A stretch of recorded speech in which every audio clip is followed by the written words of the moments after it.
Hello, Dr. Faust with you once again with another Heroforge painting tutorial, and this time we are painting horsies. Well, technically it's a pony, but the same techniques apply. And this video, we're not going to paint the whole figure, because we are going to concentrate on just the pony, and I'm going to show you several different ways you could paint it. So let's jump into it. Horses can be very difficult to paint, mainly because they are just this wide, broad area with very little detail on them. And any wide surface like that, flat surface, brush strokes are going to show up very easily. Now, the first method we're going to use to paint this horse is the easiest, which is just using dry brushing and washes, which normally I would not recommend painting a horse with this method, but if you do it properly, it will come out pretty good. With dry brushing, you just put a little bit of paint on your brush, you scrub out as much as you can of it on a paper towel, and then you go back and forth across the model, which is the exact same thing we're doing here, but we have to be absolutely sure there's the barest minimum amount of paint on the brush. And you can see here, I'm kind of scrubbing the miniature just to get the small remnant of paint that's left on the brush onto our horse. And you can see there's no brush strokes happening, because if we were seeing brush strokes, if we were seeing lines of paint, that means there's way too much paint on the brush. Go back to the paper towel and rub it off again. While a big flat surface is not the best thing to highlight, it actually shows the highlighting process very well. If you saw on our first highlight, I was scrubbing very hard, trying to cover a majority of the miniature. And as we proceed through the highlights, you're going to see my hand gets a little bit softer, the dry brushing gets a bit more delicate as we start concentrating on the upper highlights and progress our way up.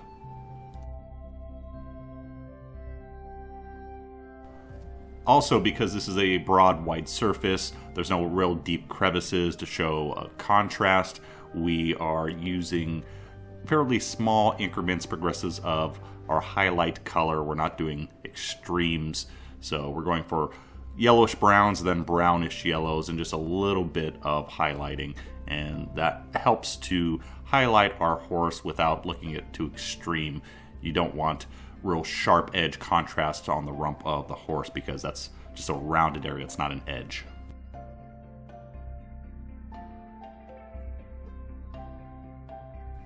For the wash, we are using a mix of sepia and black ink with some glaze medium to soften the inks and also slow down the drying time, because we do not want the inks to pool on the miniature. We're trying to get it mainly in the recesses, and also we're kind of applying a glaze over the entire horse. So to soften the look of our dry brushing a little bit, putting a tint over it removes some of the brush strokes that may be there, but we do not want the ink to pool anywhere that we don't want shade. So around the hind corners or on the rump, if we have any pooling, we're going to wipe that away with a clean dry brush, so we make sure that the shade is only drying in the recesses.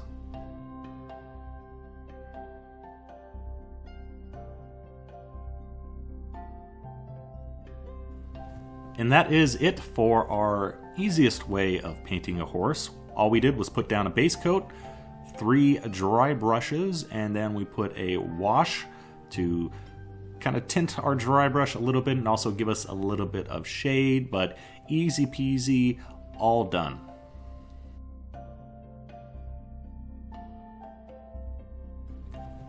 Another method of painting horses is by using layering. Now, we went over layering way back in episode 2. Refresher course, it's just very thin layers of transparent paint that we slowly build up layer after layer, so we do a smooth transition between our highlights so no brush strokes will show up in the end. Painting horses with the layering method is a little bit challenging because, once again, as I said, those broad areas around the hind corners of the horse, if your paint's too thick, if your transition layers are too quick, those brush strokes are really going to show up very easily on that, as opposed to something like a cloak that has a whole bunch of folds in it. Painting something very flat with layering, far more difficult.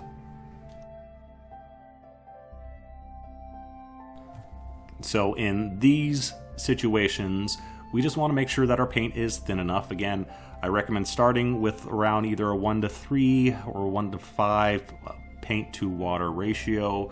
You can never have your paint too thin.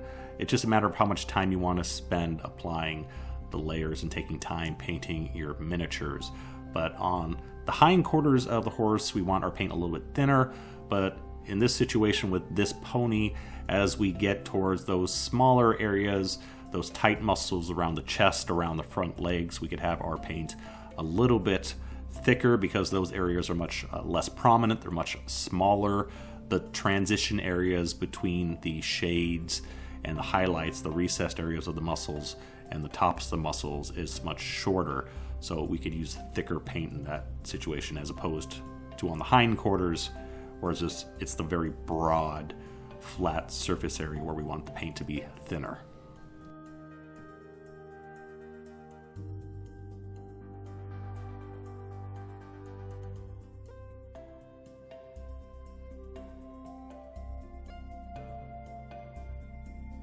Now, in a previous video, we painted a goblin and his wolf, and we used texture paint to paint a fur texture onto the animal. That's using paint that's slightly thicker than normal and using short, quick brush strokes to give the impression of hair. Now, you don't have to paint the entire animal that way. What you can do is what I'm doing here, and just applying the last two highlights with the textured method. So instead of layering, we have our paint a little bit thicker here, and we are applying quick brush strokes. We actually want the brush strokes to show up in this case, and we have to make sure that we are applying them in the direction that the hair would lie on a horse. That's very important. But just applying the last few highlights to give a slight impression of hair on the horse without it completely covering the animal, which in some cases may take a little bit too much time, more than you want to place into painting a miniature. And also, it may look a little bit unusual on some creatures, like a short hair horse. You may not necessarily want a long hair texture on them.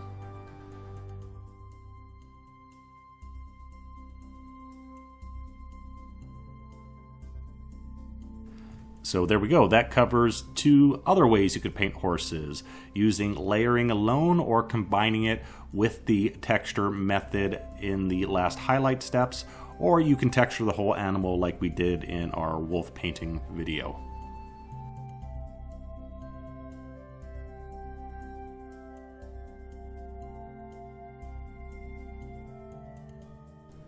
The last method we're going to go over is painting a spotted horse, and we are starting off with black, which I've mixed in Cork brown for the highlights. I like to use browns to highlight black when it comes to animals. It tends to make it look a little bit more natural as opposed to using blues, which can end up looking a bit more supernatural. And we're highlighting normally with layers, working our way towards the rump of the horse, but we're actually trying to get a transition of color. So the top of the horse is going to be lighter, not just because of the highlighting, but also because I want the horse lighter in color on top.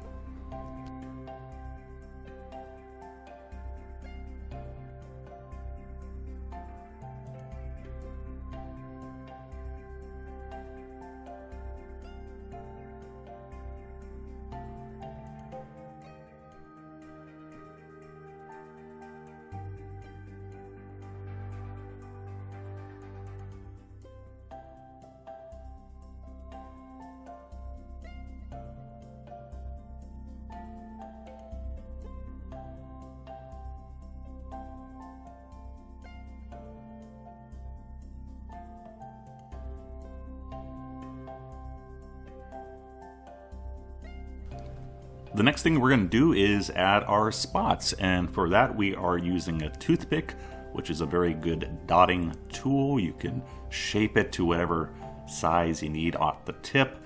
And we're using Stonewall gray, and I have a little bit of glazed medium mixed into it to make it look a little bit more transparent. And we're going to do this in 2 layers, and 1 layer of spots, and then we'll let it dry, and then I'm going to apply another one to make the spots more dense without accidentally having them blend together while they're wet. And on a spotted horse, usually they have it around the back or around the haunches, the upper areas of the legs. Mainly the only part on the pony here that you can see is the back, so that's where a majority of them are going to be visible. Once that is dry, we go over the bottom area, once again with our black and cork brown, just to blend the dots in a little bit more with the lower part of the body.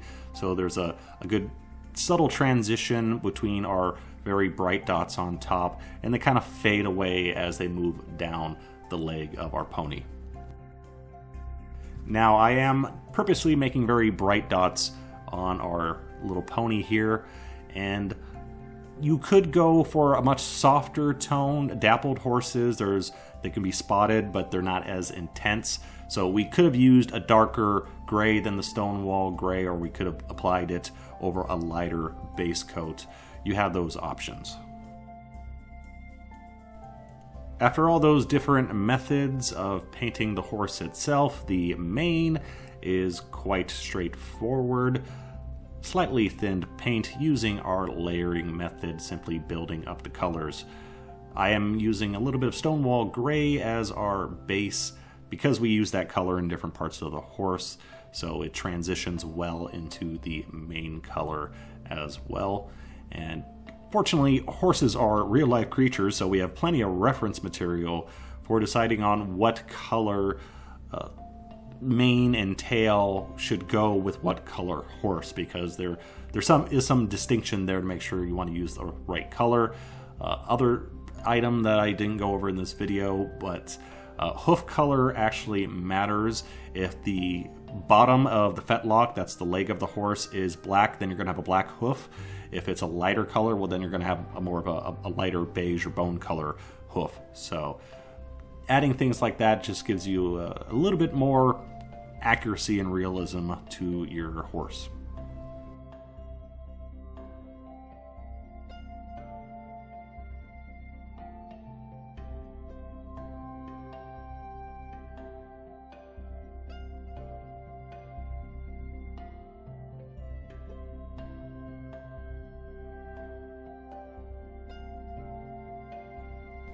So there we go, several different ways of painting a horse.